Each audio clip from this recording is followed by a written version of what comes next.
আজকে প্রথম আলোর মূল শিরোনাম ছিল কোনো অবস্থায় প্রতিহিংসা নয়।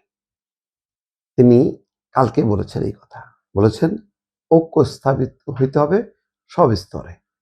আজকে সেই ঐক্য একটা নজির ঘটল গোপালগঞ্জের টুঙ্গিপাড়ায়। সেখানে শেখ হাসিনার চাচা শেখ কবিরকে রাষ্ট্রীয় মর্যাদায় দাফন করা হয়েছে। খেয়াল করেন তো, ইনু সরকার আসার পর অনেক মুক্তিযোদ্ধা মারা গেছে, রাষ্ট্রীয় দফন কয়জনের হয়েছে?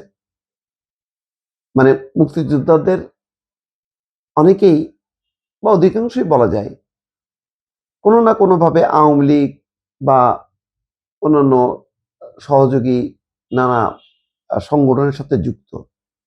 তো এবং মুক্তিযোদ্ধা মানেই হচ্ছে এটা হচ্ছে আওয়ামী লীগ, এই তকমাটা দেয়া হতো, যার জন্য রাষ্ট্রীয় মর্যাদা দূরে থাকুক, কোনো রকমে কবরে শোয়াইতে পারলেই রক্ষা।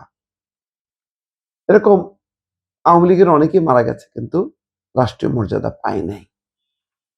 এই প্রথমবারের মতন একেবারে শেখ হাসিনার রক্ত, আওয়ামী লীগের সভাপতি এবং সাবেক প্রধানমন্ত্রী শেখ হাসিনার চাচা শেখ কবির হোসেনকে রাষ্ট্রীয় মর্যাদায় দাফন করা হলো। রোববার বিকালে গোপালগঞ্জের টুঙ্গিপাড়া গ্রামের পারিবারিক কবরস্থানে মা বাবার কবরের পাশে তাকে সমাহিত করা হয়। এখনো কিন্তু বিএনপি সরকার ক্ষমতায় আসেনি, তার আগেই দেখেন গোপালগঞ্জের টুঙ্গিপাড়ায় সেখানে আওয়ামী লীগের নেতাকর্মীরা কতটা সেফ যে তারা নিঃশঙ্ক চিত্তে আজকে দাফন করতে পারলো শেখ কবির হোসেনকে, শেখ হাসিনার চাচাকে। ৮৬ বছর বয়সে তিনি শনিবার সকাল 10:30টায় রাজধানী স্কয়ার হাসপাতালে মারা যান। রোববার বেলা 11:30টায় একটা অ্যাম্বুলেন্সে তার মরদেহ ঢাকা থেকে গোপালগঞ্জের টুঙ্গিপাড়া উপজেলার গ্রামের বাড়িতে নিয়ে আসা হয়।